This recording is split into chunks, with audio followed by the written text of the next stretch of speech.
Welcome to science decoded. आज हम पढ़ेंगे कॉन्सेंट्रेशन टर्म्स। तो हमें पता है एक सोल्यूशन जो होता है उसमें सल्यूट और सॉल्वेंट होता है, जिसको मिक्स करने के बाद सोल्यूशन बनता है।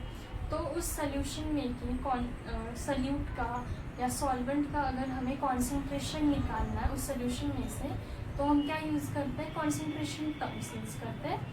तो फिर यहाँ पर कुछ कॉन्सेंट्रेशन टर्म्स है।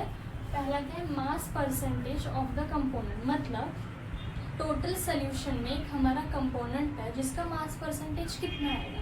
तो उसके लिए फॉर्मूला क्या यूज़ करेंगे, मास ऑफ कंपोनेंट, मतलब जिस कंपोनेंट का हमें परसेंटेज निकालना है उसका मास कितना है उस सोल्यूशन में, upon total mass of solution into 100। नीचे क्या लिखेंगे, टोटल मास ऑफ सोल्यूशन, मतलब जितना भी सोल्यूशन उसका मास इंटू 100, क्योंकि हमें परसेंटेज निकालना है।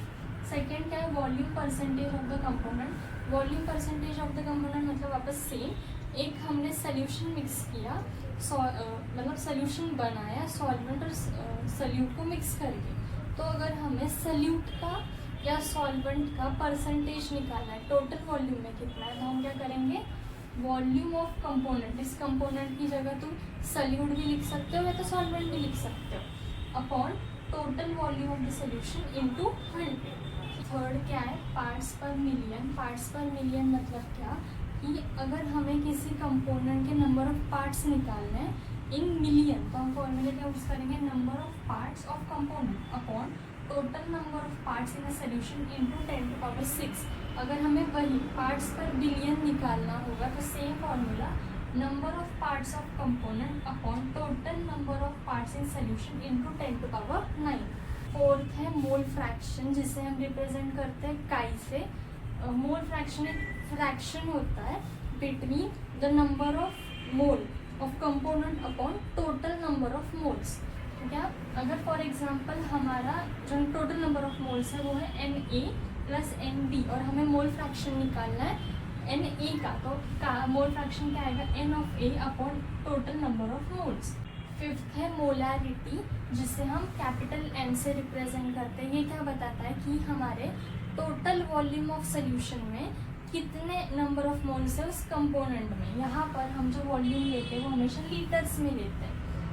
सिक्स्थ है मोलैलिटी। मोलैलिटी मतलब क्या कि मास ऑफ सॉल्वेंट में, मतलब जो भी हमने सॉल्वेंट लिया है उस सोल्यूशन को प्रिपेयर करने में उस सॉल्वेंट में अगर हमारे नंबर ऑफ मोल्स कितने हो गए कंपोनेंट के, वो निकालने के लिए हम क्या यूज़ करते हैं, मोलैलिटी, जिसे हम रिप्रेजेंट करते हैं स्मॉल m से। और जो भी हमारा मास ऑफ सॉल्वेंट हम लेते हैं मोलैलिटी निकालने में, वो हमेशा kg में होता है। तो इस टॉपिक में से क्वेश्चंस कैसे आते हैं वो देखते हैं। क्वेश्चन क्या है, calculate the mole fraction of benzene in solution containing 30% by mass in carbon tetrachloride. तो पहले हम मतलब हमारा सोल्यूशन किस चीज़ से बना है, बेंजीन प्लस कार्बन टेट्राक्लोराइड से, ये हमें पता चल गया। हमें गिवन क्या है, गिवन क्या है हमें, मास परसेंटेज ऑफ बेंजीन वो कितना दिया है, 30%। जब भी तुम्हें ऐसे 30% देना किसी कंपोनेंट का मास परसेंटेज, उसका मीनिंग क्या होता है, 30 gram of benzene in 100 gram of solution.